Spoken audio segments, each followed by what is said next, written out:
Bonjour à tous, je vous propose ce matin d'écouter l'examen du projet de loi sur le non-cumul des mandats. Le texte, je vous le rappelle, a été voté hier soir ici au Sénat. Un texte, vous le savez, qui fait polémique. Il était examiné en deuxième lecture et c'est la version votée en commission par la semaine dernière qui a été adoptée.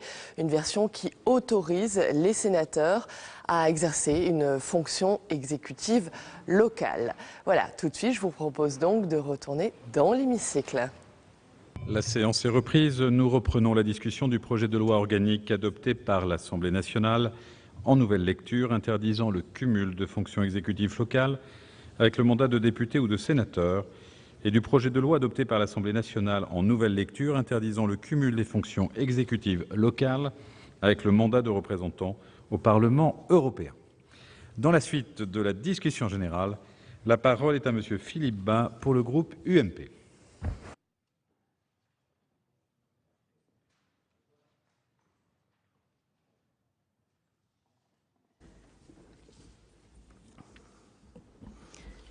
Monsieur le Président, Monsieur le Ministre, Monsieur le Président de la Commission des lois, Monsieur le rapporteur, dont je tiens à saluer l'objectivité et l'impartialité de la présentation qu'il a faite du texte adopté par la Commission, le Sénat n'est pas réfractaire à la limitation du cumul des mandats.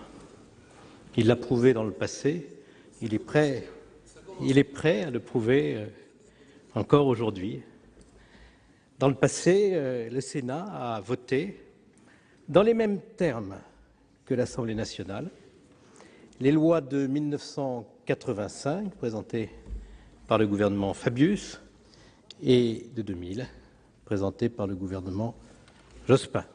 Un accord a été trouvé entre les deux assemblées avec le concours du gouvernement dans une configuration politique dont on aurait pourtant pu penser qu'elle n'était pas aussi favorable qu'aujourd'hui au gouvernement.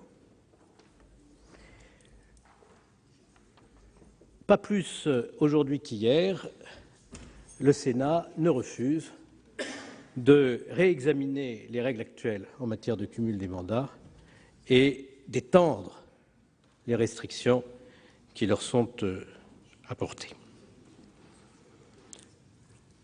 Comme nous l'avons voté il y a quelques mois, comme la Commission l'a de nouveau adopté avant cette séance, nous avons fait le choix de permettre l'exercice d'un mandat exécutif local par les sénateurs.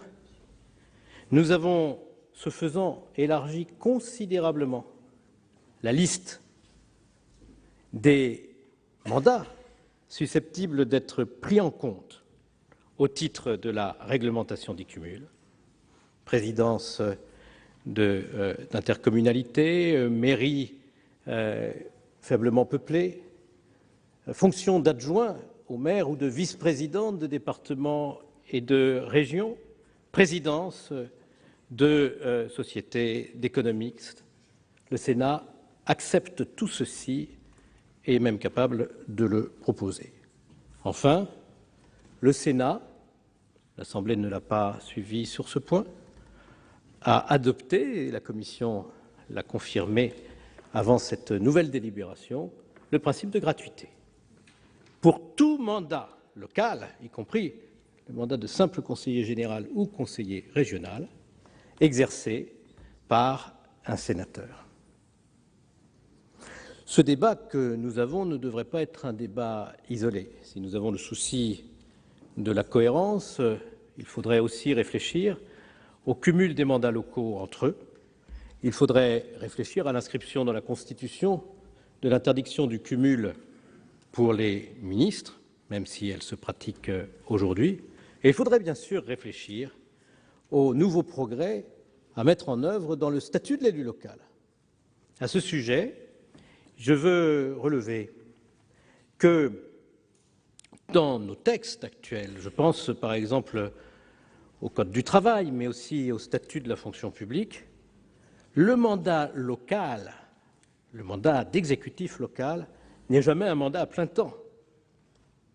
Au contraire, le législateur estime toujours aujourd'hui, sans que vous ayez jugé utile de réexaminer ce point, qu'un mandat de président de conseil général ou de maire, c'est au maximum 25% de temps professionnel libéré. Ce qui veut dire que l'essentiel de ces mandats, dans notre système politique, s'est pris sur du temps personnel, pas du temps professionnel. Il est tout de même assez piquant de constater qu'alors même que notre législation considère encore aujourd'hui, sans que le gouvernement ne veuille revenir sur ce point, que ces mandats locaux sont des mandats qui, normalement, prennent peu de temps professionnel, qu'un parlementaire ne pourrait pas être maire d'une commune de 200 habitants, ni même adjoint, et que ce service qui est permis pour tous les autres citoyens serait interdit, alors même que des compétences utiles pourraient s'exprimer dans ces mandats locaux de la part de parlementaires, ça leur serait interdit, et à eux seuls. Où est l'intérêt général dans cette mesure? Enfin, je relève que nous ne nous sommes pas, jusqu'à présent, intéressés au cumul de fonctions parlementaires avec des fonctions nationales. Responsables nationaux de partis politiques, présidents d'organismes publics, je pense à la Caisse des dépôts et consignations, au Centre national de formation des personnels territoriaux, pas plus d'ailleurs, et pour des raisons de principe que je comprends très bien, que nous n'avons envisagé d'interdire les activités d'ordre privé aux parlementaires, si bien que lorsque l'on évoque la nécessité qu'un parlementaire se consacre à 150% de son temps à sa fonction d'élu national, on méconnaît une réalité juridique et une réalité tout court que le gouvernement ne semble pas avoir perçue, et en tout cas qu'il ne cherche pas à rectifier. Alors, si nous avons su trouver un accord en 1985 et 2000, nous espérions aussi en trouver un cette année. C'est la raison pour laquelle nous avons tendu la main à plusieurs reprises. Cette volonté d'entente et de compromis s'est heurtée à l'intransigeance du gouvernement, qui, au fond, je pense, dès l'ouverture de la discussion, a décidé de passer en force, en méconnaissant totalement l'apport possible de notre institution, ce que je regrette profondément. Le système, en Parlement, on vote et on ne passe pas en force. En effet, Monsieur le Président, et c'est exactement la préoccupation que je suis en train d'exprimer. Alors, le système qui nous est proposé me paraît relever davantage d'un dogme que d'une considération respectueuse de l'intérêt général et de l'intérêt en particulier de la démocratie. Monsieur le ministre, vous croyez manifestement, vous nous l'avez dit tout à l'heure, à la force des évidences.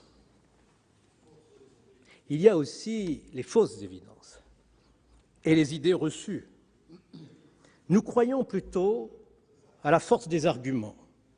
Et de ce point de vue, il n'est pas excessif de dire que nous sommes nombreux à ne pas avoir été convaincus par votre propos. Nous considérons que le dispositif que vous avez retenu, celui du mandat national unique, avec l'éventualité d'être conseiller municipal ou conseiller général ou conseiller régional, ne s'autorise d'aucune considération sérieuse, en tout cas résistant à un examen approfondi, du point de vue de l'intérêt des collectivités locales. J'évoquais tout à l'heure la petite commune, mais pourquoi donc avez-vous, je regrette sur ce point que nous vous suivions d'ailleurs, mais pourquoi donc avez-vous absolument voulu interdire, alors qu'un artisan qui travaille 70 heures peut être un très bon maire, à un parlementaire qui fait bien son travail de parlementaire, d'être adjoint au maire d'une commune de 200 habitants? Énoncer cet exemple, c'est montrer à quel point vous avez été systématique dans votre approche de ce problème, ce qui nous paraît évidemment injustifié du point de vue de l'intérêt général. Mais dans les plus grandes collectivités aussi, l'apport d'un parlementaire au service de la collectivité se mesure très concrètement. Et d'ailleurs, on me parle souvent des sondages. Moi, je ne connais que le suffrage universel. Et jusqu'à présent, les Français ont fait confiance à leurs députés-maires, n'est-ce pas, monsieur le ministre? Vous avez connu cette fonction, vous en avez fait l'éloge dans une de vos publications, et si aujourd'hui vous mettez tant d'ardeur à défendre le dispositif contraire, c'est en converti que vous le faites, et sans doute sans renier l'avantage que vous avez pu apporter à la commune d'Évry que vous avez gérée en étant à la fois maire et député. En tout cas, pendant toute cette période, vous ne vous êtes pas aperçu que vous vous heurtiez à une impossibilité d'exercer correctement vos mandats. J'espère que tel n'a pas été le cas. Alors, je pense aussi, après avoir examiné un instant l'intérêt des collectivités locales, que votre système d'interdiction absolue, votre système d'interdiction systématique n'est pas favorable au Parlement.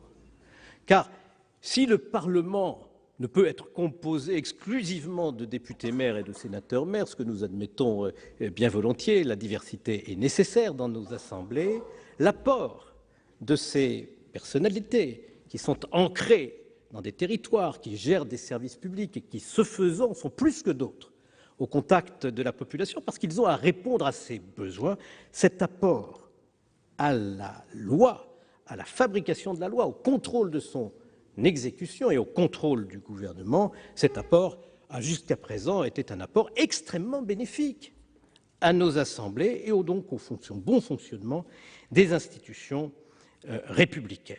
J'ajoute qu'il y a à craindre un renforcement de la mainmise des partis politiques sur les élus nationaux, un déséquilibre qui se créerait entre le besoin que l'élu national a d'être en lien avec son parti et le besoin symétrique que le parti a de pouvoir compter sur de grands élus qui ont une forte audience auprès de la population. Vous méconnaissez aussi cette exigence qui, jusqu'à présent, était une exigence républicaine reconnue de tous. Pour autant, mes chers collègues, fallait-il, comme nous avons décidé de le faire, différencier les députés et les sénateurs du point de vue de l'exercice de fonctions exécutives locales? Eh bien, je vous dirais que nous ne nous sommes pas portés vers cette solution comme si elle était pour nous une solution de premier rang. D'ailleurs, j'ai eu l'occasion, en première lecture, de défendre, au nom de mon groupe, un amendement visant à permettre aux députés comme aux sénateurs d'exercer un mandat exécutif local unique. Mais c'est le refus absolu du gouvernement de rentrer dans cette discussion qui nous a en quelque sorte condamnés à opter pour une autre solution, celle de la différenciation. J'admets, nous admettons que depuis 1887, les inéligibilités et les incompatibilités applicables aux parlementaires sont les mêmes qu'ils siègent au Sénat ou à l'Assemblée nationale. Mais il s'agit d'une construction qui a été érigée pour garantir, d'une part, la probité et, d'autre part, l'indépendance des parlementaires. Et sur ces deux chapitres, aucun d'entre nous n'accepterait la moindre différence, parce que nos deux assemblées ont les mêmes missions constitutionnelles, entre le statut des députés et le statut des sénateurs. Et pour importante qu'elle soit, l'incompatibilité entre certains mandats locaux et le mandat de parlementaire n'est pas de même nature ni de même importance que ces incompatibilités et inéligibilités qui garantissent notre indépendance et notre probité. Alors, un espace est donc ouvert sur ce sujet important mais secondaire par rapport à celui que j'évoquais. Cet espace qui est ouvert nous permet au fond d'envisager une différenciation ponctuelle avec une accentuation des limitations au cumul des mandats et la gratuité de l'exercice de mandats locaux par les parlementaires. C'est un choix fondamentalement justifié par le rôle propre du Sénat dans nos institutions républicaines. Nous représentons les collectivités territoriales de la République. On nous dit, bien ça, l'effet de cette disposition est épuisé par le mode d'élection des sénateurs. Après, ça n'a plus aucune incidence. Mais c'est faux. La Constitution donne de nombreuses conséquences à cette représentation des collectivités territoriales de la République. Et la plus visible, depuis quelques années, c'est le fait qu'un texte de décentralisation doit passer d'abord devant le Sénat avant d'être examiné par l'Assemblée nationale. Et pourquoi donc? Parce que nous représentons les collectivités territoriales de la République. Il n'y a pas que le mode de scrutin qui est en cause dans cette expression. Il y a de nombreuses implications. Parmi ces implications, la différence entre le Sénat et l'Assemblée, il y en a une qui est intéressante. C'est le fait que, s'agissant de dispositions de loi organique relatives au Sénat, elles ne peuvent pas être adoptées à la demande du gouvernement par l'Assemblée nationale statuant définitivement en application de l'article 45 de la Constitution. C'est l'article 46 de la Constitution qui le dit. Le Conseil constitutionnel a eu l'occasion de dire l'interprétation qu'il convenait de faire de cette disposition.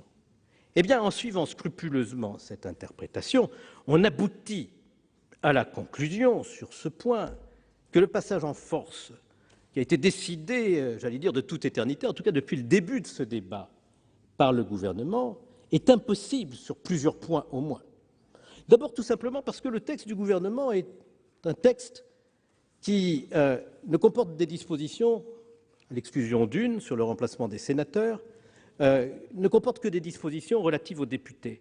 Et c'est par l'application d'un texte qui lui est extérieur, l'article LO 297 du Code électoral, lequel est une disposition de loi organique relative au Sénat, que les incompatibilités votées par les députés s'appliqueraient aux sénateurs. Mais encore faudrait-il que le Sénat en soit d'accord, car cet article LO 297 serait, dans sa portée juridique, modifié implicitement, mais nécessairement, par les dispositions applicables aux députés qui auraient été adoptées, et il en résulte donc que si l'on veut appliquer votre projet de loi aux sénateurs, eh bien, le dernier mot ne peut pas être donné à l'Assemblée nationale. C'est d'une clarté et d'une lapidité totale. J'ajoute, Monsieur le ministre, que le texte est désormais en quelque sorte grevé de deux désaccords fondamentaux entre l'Assemblée nationale et le Sénat. L'un porte justement sur la nouvelle rédaction que nous voulons donner à l'article LO 297, cet article qui renvoie au statut des députés pour déterminer celui des sénateurs. Nous le modifions. L'Assemblée n'en veut pas plus que vous. Mais alors il y a un désaccord sur une disposition qui est propre au Sénat, celle que nous aurons adoptée. Et s'il y a un désaccord sur une disposition propre au Sénat, l'Assemblée nationale ne peut pas le trancher toute seule. Et puis, il y a une autre disposition qui passe inaperçue, à vrai dire, elle est tout à fait secondaire, mais elle existe et elle ne peut pas être traitée d'une manière différente. C'est la disposition qui concerne le remplacement des sénateurs. Vous êtes entré en discussion avec cette disposition, elle touche l'article LO 319, c'est une disposition de loi organique relative au Sénat, elle touche le remplacement des sénateurs qui démissionnent. L'Assemblée nationale en veut, nous n'en voulons pas. C'est exactement la situation symétrique de celle que je viens de décrire. Le Sénat veut d'une modification de LO 297, l'Assemblée n'en veut pas. Eh bien, dans les deux cas, le problème juridique est le même et la solution juridique sera la même. Cette solution juridique qui s'impose, Monsieur le ministre, pardonnez-moi de le dire, avec la force de l'évidence. Cette solution juridique vous interdit de donner le dernier mot à l'Assemblée nationale sur cette réforme. Alors, je déplore que vous n'ayez pas pris conscience plus tôt de cette réalité juridique qui nous aurait évité d'aller à l'affrontement, alors que nos dispositions d'esprit étaient d'entrée de jeu favorables à un accord entre les deux assemblées et à un compromis avec vous. Monsieur le ministre, mes chers collègues, depuis quelques mois, nous avons vu la modification de la loi électorale relative aux communes et aux communautés de communes. Nous avons vu une modification de la composition du Sénat pour faire rentrer davantage de délégués non élus des villes. Nous voyons aussi un découpage cantonal qui donne de nombreux avantages aux populations urbaines. nous voyons la baisse des dotations des collectivités locales, et nous n'avons encore rien vu, puisque nous avons écouté hier le Président de la République très attentivement et que nous savons ce qui attend les collectivités locales. Eh bien, il faut que le Sénat, représentant des collectivités territoriales de la République, assume plus que jamais leur défense, et c'est la raison pour laquelle je défends le texte adopté par la Commission. Merci, cher collègue. La parole est à Madame Éliane Assassi pour le groupe CRC.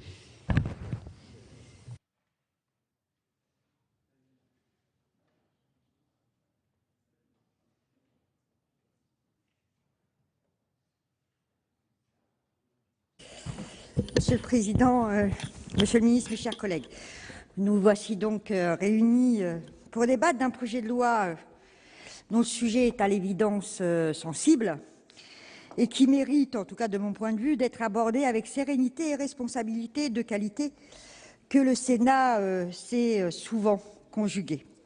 Alors c'est d'autant plus nécessaire que ces derniers jours, le Sénat a, et je le regrette, renvoyer l'image d'une assemblée qui veut préserver ses avantages et non celle d'une assemblée capable de donner sens et donner force à notre démocratie. Et ce faisant, les tenants du populisme s'en donnent à cœur joie pour dénigrer la et les politiques. Et certains, et souvent les mêmes, s'en donnent à cœur joie pour s'attaquer au bicamérisme auquel les élus de mon groupe sont attachés, même s'ils considèrent qu'il doit être revisité pour donner plus de sens à nos deux chambres et donc effectivement plus de force à notre démocratie. Ainsi, notre message aujourd'hui doit porter le sceau de la responsabilité pour, et quel que soit notre vote, renvoyer un message qui illustre d'abord et avant tout une volonté d'être utile à nos concitoyens. Le cumul d'un mandat parlementaire avec des responsabilités locales, nous le savons, est une pratique courante. Le cumul est la règle et le non-cumul l'exception. Malgré des limitations apportées en 1985 et en 2000, la législation actuelle reste très permissive en ce qu'elle ne prévoit aucune incompatibilité entre un mandat parlementaire et l'exercice de responsabilités exécutives locales. Quelles que soient les différences existantes entre les systèmes politiques des grandes démocraties dans le monde, aucune, je dis bien aucune, ne pratique le cumul des mandats à l'échelle de ce qui est observé en France. L'enjeu est donc bien de mettre fin à une exception française de grande ampleur qui touche, soyons les uns et les autres et les unes et les autres assurés, qui touche tous les partis politiques. Près de 90% des députés et sénateurs exercent un mandat local en même temps qu'un mandat parlementaire, tandis que dans la quasi-totalité des autres pays occidentaux, la proportion n'atteint jamais les 20%. Cette exception française suscite, et nous le savons, les critiques et la méfiance de nos concitoyens. Selon un récent sondage, 6 personnes sur 10 sont favorables à l'interdiction du cumul des mandats. Ainsi, il faut savoir l'admettre, débattre du non-cumul des mandats contribue à traiter pour partie de la crise de la représentativité politique qui mine la République depuis bien trop d'années maintenant. Et à ce titre, interdire ou limiter de manière stricte le cumul, c'est non pas apporter la réponse, c'est apporter une réponse à cette crise pour retisser le lien de confiance entre les citoyens et leurs élus et réconcilier les Français avec leur démocratie et leurs représentants. Attaché depuis toujours à la démocratie vivante, celle qui permet justement l'association de tous à la vie politique, le groupe CRC accueille positivement, malgré ses évidentes limites, ce projet de loi. Nous sommes favorables à une stricte limitation des mandats électifs en nombre et dans le temps, qui s'inscrit dans un ensemble de mesures fortes que nous préconisons pour une profonde et nécessaire rénovation de la vie politique. Alors, certains opposants au non-cumul des mandats arguent de la nécessité d'un ancrage local pour être à l'écoute de ses concitoyens, de nos concitoyens. Cet argument s'entend, mais excusez-moi pour le propos, c'est un peu court. Nul besoin de cumuler pour être un élu de terrain, ancré sur un territoire, sauf à considérer qu'un parlementaire sans mandat exécutif local serait moins bon qu'un autre qui ne se dédie qu'à sa mission législative nationale. Et il me semble que ce serait faire insulte à certains de nos éminents collègues. Pourquoi seraient-ils déconnectés des réalités locales? Une bonne connaissance du terrain se construit, normalement, avant d'accéder à un mandat national. Et de grands responsables politiques qui sont dans cet hémicycle aujourd'hui le savent très bien. Élus nationaux, sans mandat exécutif local, nous modifierons sans doute nos pratiques pour répondre aux attentes de nos concitoyens, celles du monde syndical, culturel, associatif, qui veulent plus d'échanges et de proximité avec les parlementaires. Alors, disant cela, je n'invente rien. Et permettez-moi de dire que je suis bien placée pour en parler. En effet, comment font, par exemple, les parlementaires qui, comme moi, siègent au sein de conseils municipaux dans l'opposition, et donc sans mandat exécutif, ou qui décident, comme moi d'ailleurs, de ne plus être élu local? Sont-ils moins parlementaires que d'autres? Sont-ils moins capables d'assurer la représentation des collectivités territoriales? Sont-ils moins capables d'être les porte-voix de leurs concitoyens? Je ne le pense pas. Mais si, c'est ça pour partie, vous le savez très bien que c'est ça. Osons dire les choses au lieu de les noyer dans des propos qui n'ont plus très grand-chose à voir avec le propos. Faisons preuve, et je sais que vous pouvez le faire, faisons preuve d'honnêteté et surtout arrêtons une certaine hypocrisie en la matière. Alors maintenant, je veux en venir à l'absentéisme, caractéristique des bancs des hémicycles du Parlement.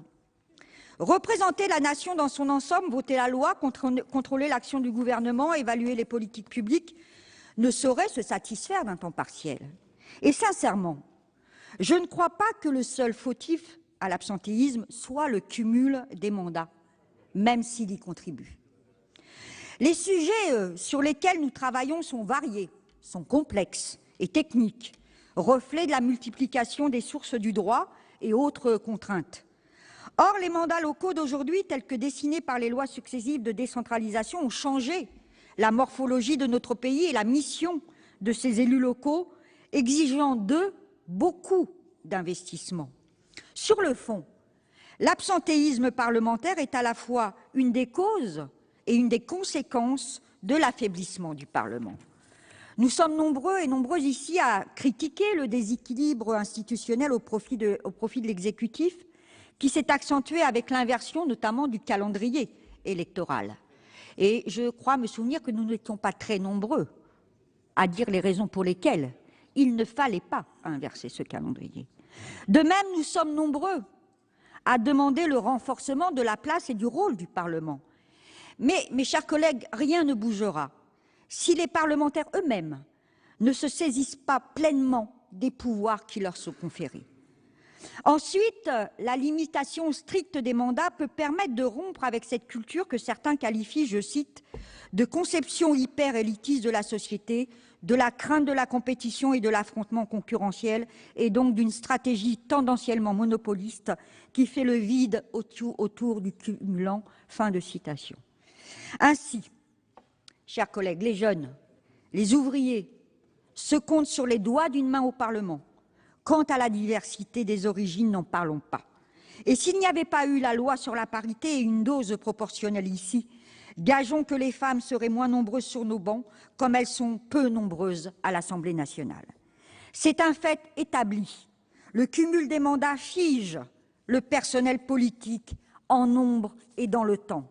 Et cette règle, entre guillemets, très française, est synonyme de reproduction des élites et de professionnalisation de la politique. Ne vous méprenez pas, cela est clair dans l'esprit de nos concitoyens, puisque 80% d'entre eux estiment que nous formons une caste qui s'arc-boute sur ses privilèges. La démocratie implique non pas un super professionnalisme des élus, mais une hétérogénéité d'expériences qui fondent leur légitimité et leur force. Sans cela, c'est la démocratie que l'on continue de blesser au mépris du peuple souverain. La réforme proposée constitue une avancée, je l'ai dit, certes timide, mais une avancée pour engager la rénovation de la vie politique et apporter des réponses à la crise de la représentativité et son cortège de mots, MAUX, qui fragilise notre démocratie. Conflit d'intérêts, absentéisme, non-renouvellement, etc. Ainsi, il ne doit s'agir que d'un premier pas vers d'autres mesures tout aussi urgentes et nécessaires. Tout ce qui entrave l'expression démocratique de la souveraineté populaire doit être déconstruit. À cet égard, j'entends bien sûr la limitation du cumul dans le temps et les modes d'élection, et je ne m'attarderai pas ici sur la proportionnelle à laquelle les élus de mon groupe sont toutes et tous très attachés. Mais là encore, il convient de penser à la création d'un véritable statut de l'élu, ne se limitant pas aux seuls aspects pécuniaires, mais permettant aux citoyens, élus pendant une période de sa vie, de retrouver son emploi après son mandat ou d'accéder à une formation débouchant sur un nouvel emploi. Nous devons, mes chers collègues, redonner sens à notre démocratie, redonner sens aux politiques et à la politique, restaurer la confiance à nos concitoyens. Et donc, même avec ses limites, je le répète, mais j'y insiste, ce texte peut y contribuer et c'est pour cela que le groupe CRC votera en sa faveur. Merci, cher collègue. La parole est à Monsieur Jacques Mézard pour le groupe RDSE.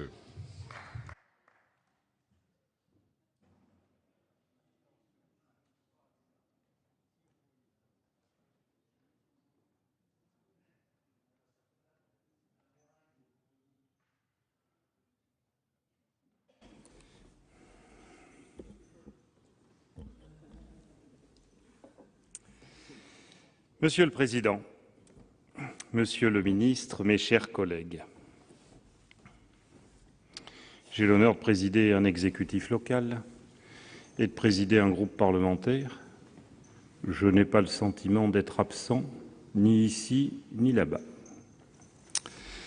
Le projet de loi revient de l'Assemblée tel que le gouvernement l'a voulu, voté par des députés disciplinés, quels que soient les états d'âme de certains.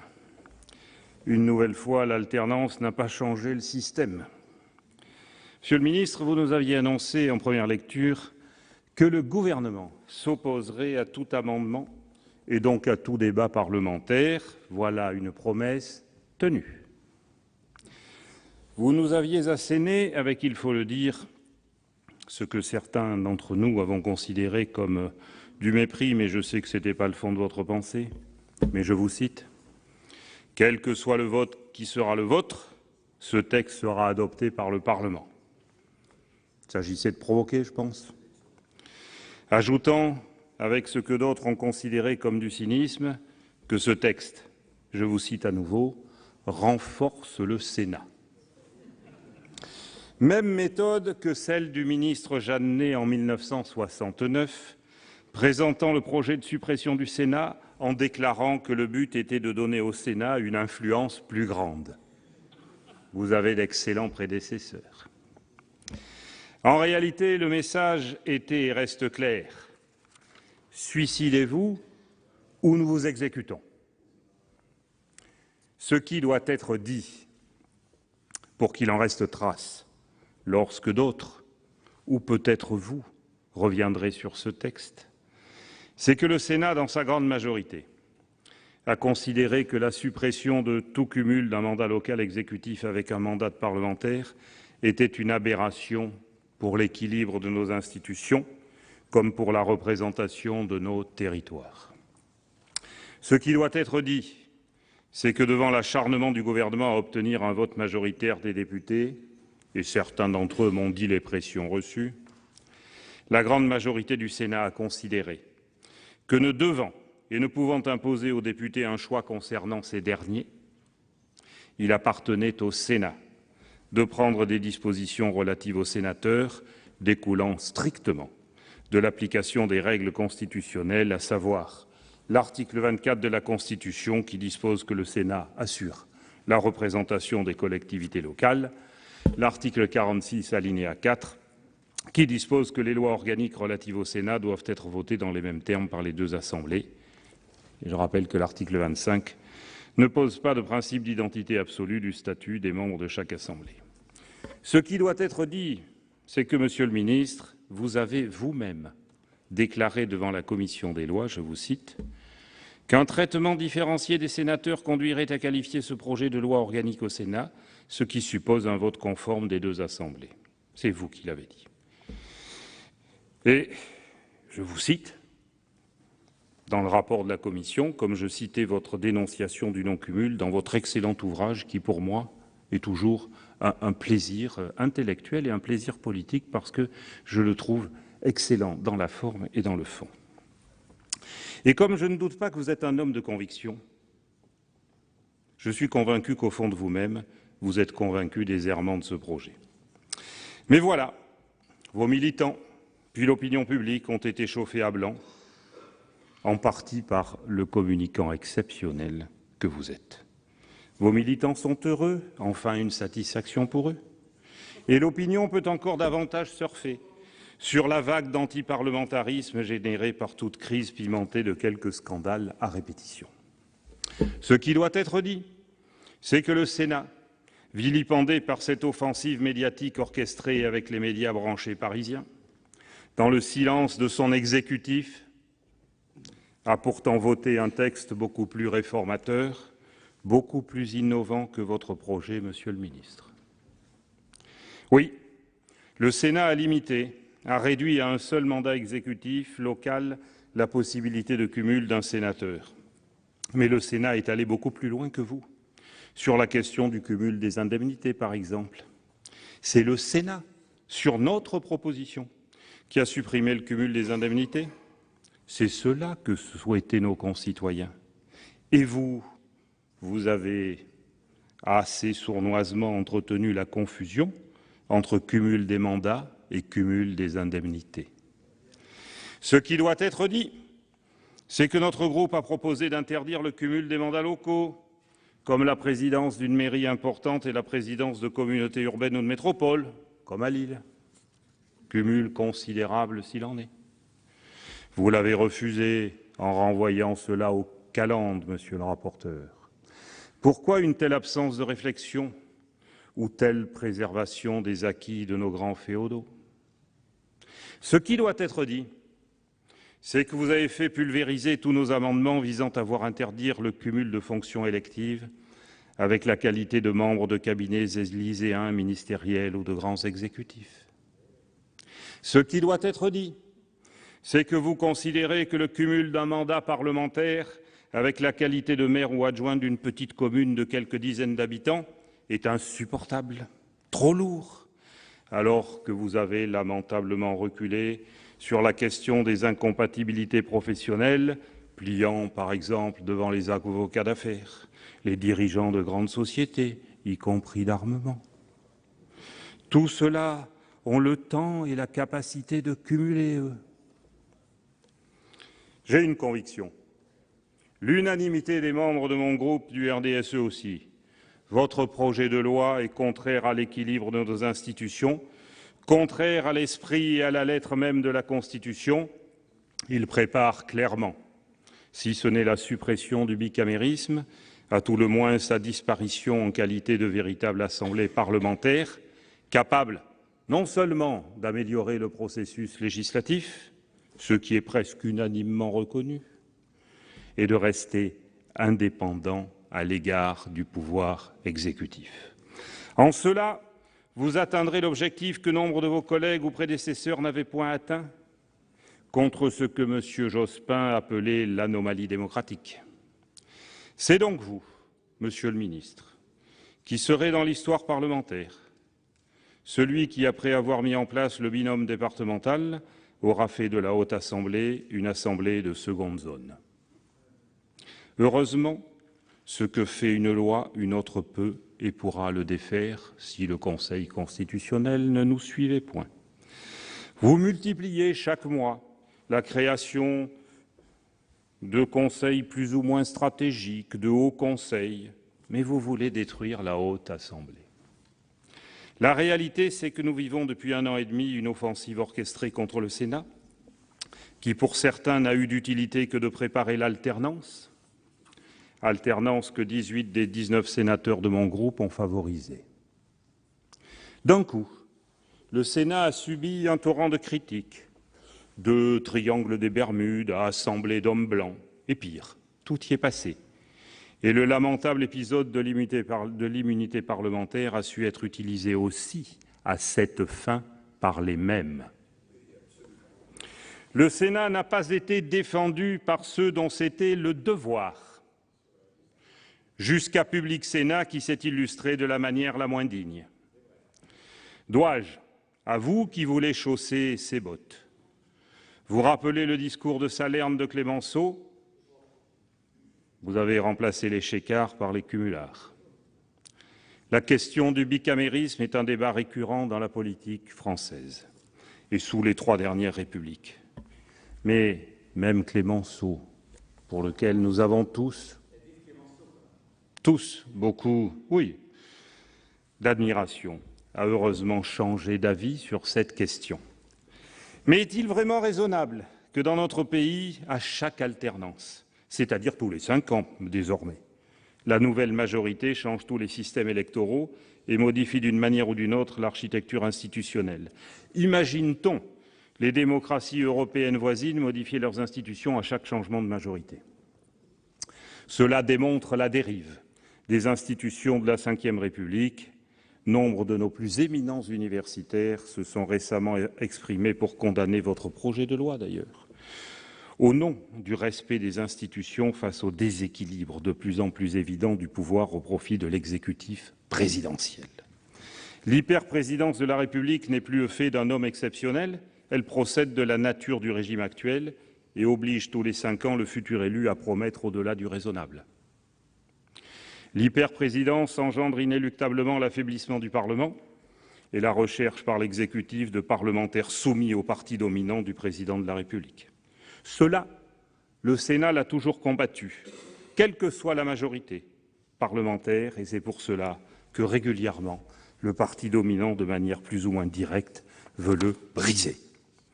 Plutôt que de viser directement la suppression du Sénat, il est plus facile, plus sournois de le vider de sa substance et de le transformer dans un premier temps en copie émasculée de l'Assemblée, avec des sénateurs de fait choisis par les partis dominants et ne représentant plus les territoires. C'est un des véritables objectifs de la loi sur le non-cumul et notre devoir est de le proclamer. À quoi rime un Sénat représentant de par la Constitution les collectivités locales sans un seul maire, sans un seul adjoint ou membre d'un exécutif local? Vous détruisez, en toute connaissance de cause, ce qu'est la mission constitutionnelle spécifique au Sénat, assurer la représentation des collectivités locales, ce qui n'enlève rien à son caractère généraliste. Les preuves, votre projet de création d'un Haut Conseil des territoires que nous avons combattu, tellement il était provocateur vis-à-vis du Sénat. Et je cite d'ailleurs le rapporteur à l'Assemblée du projet de loi dit métropole, M. Dussopt. Je le cite. « Les sénateurs parlent d'un Sénat bis, ils n'intègrent pas les perspectives du non-cumul, mais le jour où le non-cumul sera appliqué, il faudra un lieu de concertation entre le gouvernement et les responsables des principaux exécutifs. » Quel aveu du fait qu'aujourd'hui c'est le Sénat et le Sénat seul qui assure cette concertation, cette mission. Et le comble, mes chers collègues, c'est le rapport de notre collègue Perronnet, dont nous connaissons le travail, la loyauté et que je respecte profondément, au nom de la délégation aux collectivités locales. Son titre, tirer les conséquences des règles de non-cumul pour l'association des parlementaires aux commissions locales. Je cite un extrait de la présentation devant les membres de la délégation il y a quelques semaines. Je cite ce pré-rapport. « C'est cette participation à la gouvernance locale qui seule établit le lien entre les élus nationaux et leur territoire d'élection, lequel n'est constitué que de façon fugace par le mode de l'élection. Les nouvelles règles de non-cumul, qui englobent la totalité des exécutifs locaux, vont littéralement couper les parlementaires de toute la vie locale. » Perronnet. En conséquence, les parlementaires vont se retrouver hors sol, votre collègue socialiste, rattaché pour la forme à un territoire, en l'absence de toute compétence à exercer, sinon la satisfaction de couper des rubans et de déposer des chrysanthèmes. Merci, cher collègue Perronnet, c'est la vérité. Et le rapporteur de proposer la création d'une conférence départementale et d'une conférence régionale des parlementaires pour les répartir dans les commissions régaliennes locales. Mais c'est ubuesque. Monsieur le ministre, vous avez en première lecture qualifié ce projet de révolution. Il est des révolutions qui ont des effets positifs, d'autres des effets dévastateurs. L'avenir dira ce qu'il en est de celle-ci. En fait, le caractère révolutionnaire de votre projet. C'est le détournement des procédures législatives normales pour vicier un processus législatif qui ne pouvait vous permettre de réussir. Certes, vous n'êtes pas le Premier ministre de l'Intérieur à pratiquer cet exercice qui relève du coup de force. J'ai le pouvoir, rien ne m'arrêtera. D'où le recours totalement injustifié à une procédure dite accélérée en session extraordinaire, comme je l'avais rappelé en première lecture, avec le cursus quand même qui est peu honorable qui a été suivi. Quel mépris pour la démocratie parlementaire. Le tout dans le but de faire décider par l'Assemblée nationale, au mépris de notre tradition constitutionnelle, des dispositions relatives à l'élection, au fonctionnement du Sénat, en contradiction avec les articles 24 et 46 de la Constitution. Je ne reprendrai pas le discours du président Monnerville de 68, ni le mot de forfaiture. Chacun ici sait que ce qui ressort de vos textes, c'est l'avenir même du bicamérisme dont il est ici question. Le Conseil économique vous plaît, ses membres sont désignés et non élus, et ces rapports souvent intéressants ont le sort que vous voulez bien leur faire. Oui, nous considérons que votre projet de loi viole l'article 46 alinéa 4 de la Constitution, car cette loi organique est bien une loi organique relative au Sénat, et je partage totalement les observations excellentes sur le plan législatif et constitutionnel de notre collègue Philippe Bas. Ce que d'ailleurs l'exécutif avait reconnu dans les deux précédents parlementaires sur les cumuls, la loi du 20 décembre 1985 et celle de 2000. Le dissensus entre les deux chambres est patent au regard du texte voté par la commission des lois du Sénat, et je n'en doute pas à nouveau par le Sénat ce soir. Soyons clairs, il est impossible d'interpréter l'article 46 alinéa 4 sans faire référence à l'article 24 alinéa 4 pour constater que l'intention du constituant était clairement affirmée. Lorsqu'il a ajouté ce quatrième alinéa à l'article 46, il était évident que la rédaction de cet article visait à donner au Sénat un moyen de défense contre l'Assemblée nationale. Une telle interprétation est corroborée tant par les déclarations à l'époque de René Cassin que par le contenu du courrier adressé par le garde des Sceaux Michel Debré au président du Conseil de la République Gaston Monnerville. Il lui indiquait que parmi les dispositions qui rétablissaient l'autorité du Sénat dans la Ve République figurait la disposition exigeant l'accord du Sénat pour les lois organiques le concernant. Revenir sur ce principe, c'est permettre inéluctablement à l'Assemblée et au gouvernement, en fabriquant des textes prétendument applicables aux deux assemblées, de supprimer toute disposition spécifique relative au Sénat et d'en faire une copie, un ersatz soumis, ce qui est revendiqué d'ailleurs publiquement par nombre de députés relayant un discours partisan bien connu. Je souligne aussi que l'article 25 n'impose nullement un régime identique d'incompatibilité pour l'Assemblée nationale et le Sénat. Ce qu'a rappelé notre excellent collègue Philippe Bas, la loi organique dont s'agit modifie les règles relatives aux sénateurs par application d'une disposition organique relative au Sénat, l'article LO 297 du Code électoral. Pour modifier la partie de cette disposition organique relative au Sénat, elle devrait être adoptée en termes identiques par les deux assemblées.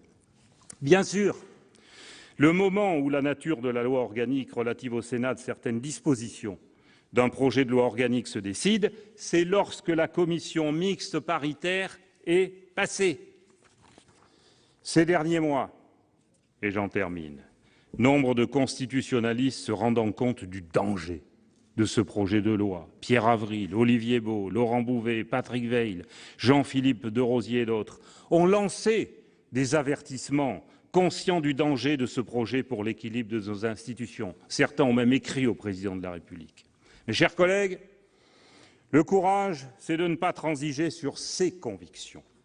Le texte du gouvernement est contraire au nôtre sur les institutions de la République, sur le bicamérisme, menaçant quant à l'existence de notre sensibilité politique, profondément ancrée depuis l'origine dans le Sénat de la République, au sein duquel elle a mené tous les combats de la République, avec vous et aujourd'hui contre vous.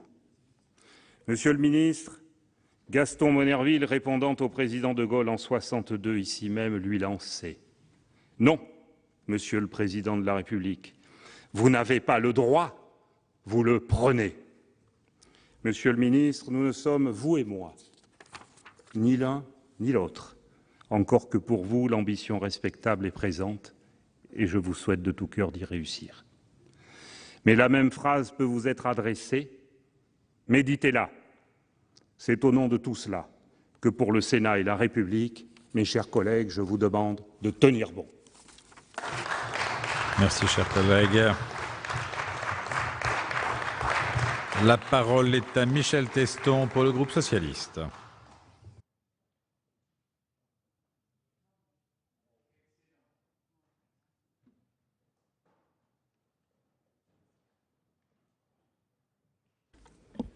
Monsieur le Président, Monsieur le Ministre, chers et chers collègues, l'adoption du projet de loi du Gouvernement me paraît essentielle à l'amélioration de la confiance des citoyens dans leurs représentants.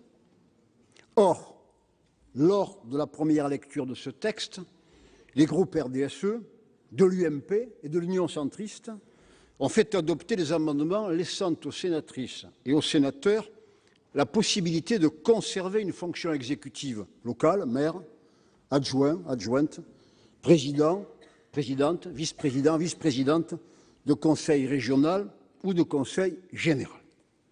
J'ai voté contre ces amendements qui dénaturent le texte présenté par le gouvernement en traitant les sénateurs différemment des députés, ce qui me paraît injustifiable juridiquement et inopportun politiquement. Pour les mêmes raisons, j'ai donc voté contre le projet de loi ainsi amendé. En seconde lecture, la commission des lois du Sénat s'est à nouveau prononcée dans le même sens à la majorité, un certain nombre de ses membres estimant que l'interdiction d'exercer concomitamment un mandat parlementaire et une fonction exécutive locale romprait le lien de proximité entre les élus nationaux et leurs électeurs. Ils évoquent la spécificité du mandat sénatorial et demandent sa reconnaissance en s'appuyant sur l'article 24 de la Constitution qui dispose que le Sénat assure la représentation des collectivités territoriales de la République, ce qui justifierait, selon eux, la possibilité de cumuler une fonction exécutive locale et un mandat de sénateur. Alors que faut-il en penser ? Il paraît d'abord difficile d'invoquer la spécificité du mandat sénatorial alors que le régime des incompatibilités des sénateurs est aligné sur celui des députés, et ce, pas forcément par hasard, comme le prétendent certains juristes. Ensuite, selon l'article 3 de la Constitution, la souveraineté nationale appartient au peuple qui l'exerce par ses représentants. Cela veut dire que les représentants, tous les représentants, agissent avec les prérogatives que leur confère la Constitution au nom du peuple français. J'en tire la conclusion que tous les représentants, qu'ils soient députés ou qu'ils soient sénateurs, jouissent de la même légitimité. En outre, le texte soumis à notre examen autorise le cumul de mandats parlementaires national et l'autre texte européen avec un mandat local, départemental ou régional, non exécutif. Il permet donc de maintenir le lien de proximité entre les élus nationaux et le territoire. Il en irait différemment si le texte visait à instaurer le mandat unique. Or, tel n'est pas le cas. Enfin, il est très peu probable que le Conseil constitutionnel donne de l'article 24 de la Constitution une interprétation reconnaissant un traitement différencié pour les sénateurs. Et quand bien même le ferait-il, en revenant sur sa jurisprudence constante, ce qui serait, à mon avis, surprenant. Ne serait-ce pas la voie ouverte à une restriction des compétences du Sénat, à une sorte de relégation, en le cantonnant à l'examen des seuls textes relatifs aux collectivités locales? En réalité, la reconnaissance d'un traitement différencié pour les sénateurs pourrait bien se traduire à terme par un affaiblissement du Sénat et par l'instauration d'un bicamérisme très déséquilibré. Eh bien, si, contrairement aux députés, les sénatrices et sénateurs ne devaient pas être concernés par les dispositions du présent texte, il est à craindre que le Sénat n'échappe pas à une très forte détérioration de son image, avec toutes les conséquences que cela pourrait avoir quant à son existence. Un autre argument est parfois avancé par un certain nombre de collègues qui oublient un peu vite que la proportion d'élus en situation de cumul est plus importante à l'Assemblée nationale encore qu'au Sénat. Cet argument est celui d'une perte de poids politique du Sénat face à l'Assemblée nationale si la Chambre haute perdait ses grands élus. Mais au fait, qu'est-ce qu'un grand élu? Ne serait-ce pas une logique de discrimination qui se dissimule derrière cette notion? Celle-ci suggère qu'il y aurait des grands, et donc des moyens, et aussi des petits, ou que les femmes et les hommes à la tête de grands exécutifs locaux seraient juridiquement plus importants que leurs collègues. J'avais pourtant cru comprendre que tous les élus nationaux étaient égaux en matière de représentation de la nation.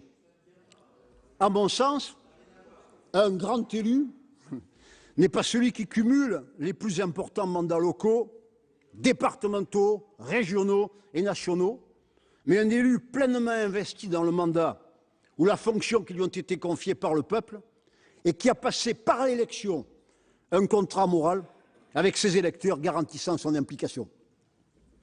À ce stade de mon propos, qu'il me soit permis de faire remarquer d'ailleurs que le cumul de fonctions exécutives locales avec le mandat de député ou de sénateur devrait avoir que le non-cumul devrait avoir pour avantage de rendre plus lisible pour nos concitoyens les rôles respectifs de chaque échelon territorial, en évitant les confusions habituelles sur les activités et les responsabilités des élus. Alors, après les lois du 30 décembre 1985 et du 5 avril 2000, qui ont permis de limiter le cumul de certaines fonctions, l'exigence démocratique nous impose aujourd'hui, en tout cas je le pense profondément, d'interdire le cumul de fonctions exécutives locales avec le mandat de député ou de sénateur. Cette évolution poussera sans doute à l'avenir, et je vais vous faire plaisir, mes chers collègues, à limiter le cumul des mandats et des fonctions dans le temps, aspect qui figurait en bonne place dans la proposition de loi que j'avais déposée en 2006 et qui n'a, vous en doutez, jamais été examinée. Mais j'aurais tendance à dire chaque chose en son temps.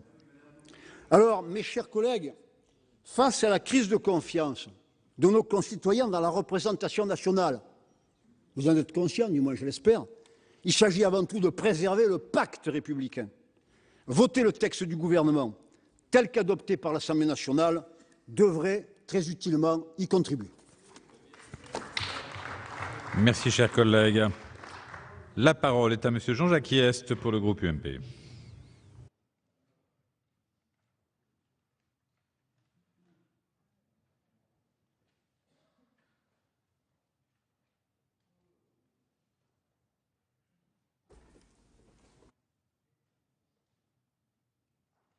Monsieur le Président, Monsieur le Ministre, Monsieur le Président de la Commission des lois et le rapporteur, mes chers collègues,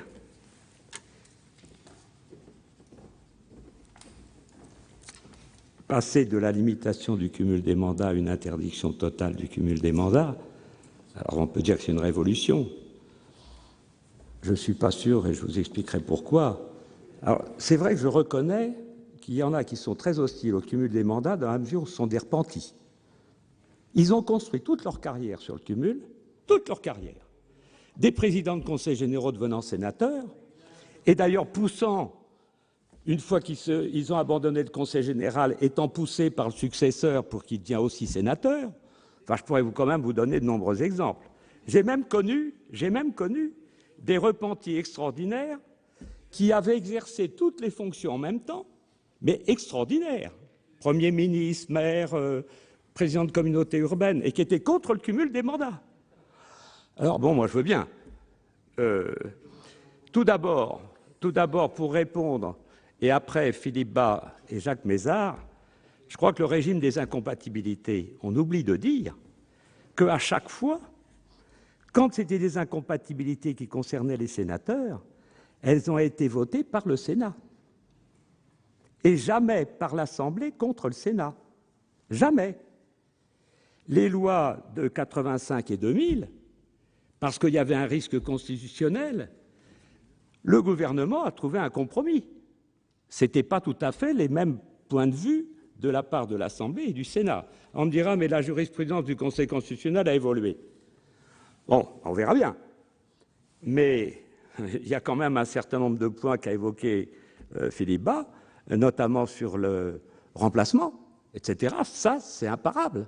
Je ne vois pas comment on pourrait résoudre la question et laisser les députés, là, ce sont des dispositions spécifiques au Sénat, voter des dispositions qui n'auraient pas l'accord du Sénat. Alors, comme en 85, comme en 2000, et je pense qu'on aurait pu faire évoluer, et c'est ce que nous proposons. Parce qu'il y a des vraies évolutions, il y a encore des cumuls qui sont difficilement acceptables, parce que, d'abord, c'est mieux répartir les missions locales et parlementaires. Moi, je trouve que c'est tout à fait nécessaire qu'on aille plus loin qu'on avait été en 2000, à savoir ce que propose le Sénat. C'est raisonnable. C'est raisonnable. Un seul mandat local, ce n'est pas forcément le président de conseil général. Si on est maire d'un village, je ne vois pas en quoi ça nuit à l'exercice du mandat parlementaire. Et j'ajouterais même que nous avions fait d'autres propositions. Moi, j'ai signé une proposition en estimant que les très grands exécutifs locaux étaient difficilement compatibles avec un mandat parlementaire.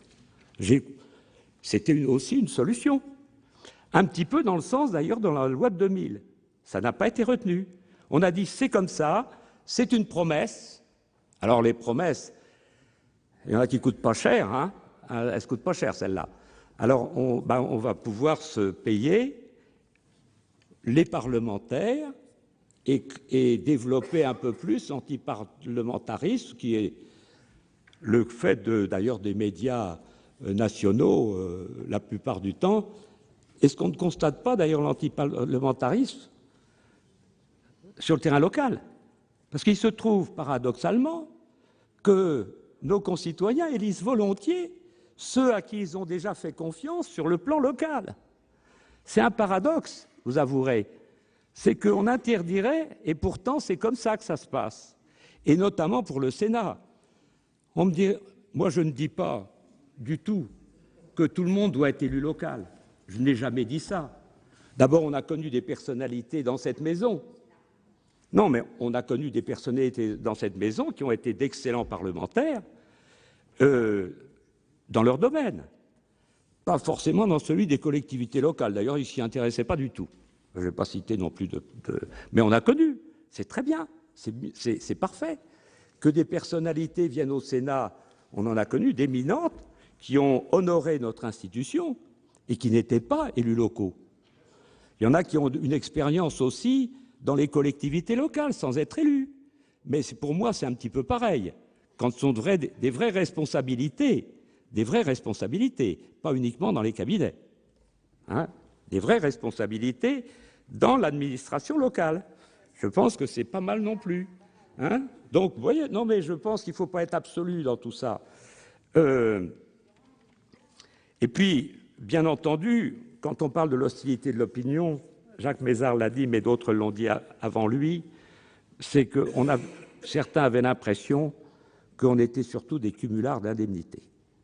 Je rappelle que ça avait été déjà limité à 1,5 fois l'indemnité parlementaire, le total des indemnités pouvant être perçues par les élus parlementaires, mais que nous proposons, nous avons voté sur la proposition de Jacques Mézard et de son groupe, nous avons voté en disant, écoutez, si vous voulez être élu local en plus, vous n'aurez pas un sou d'indemnité en plus.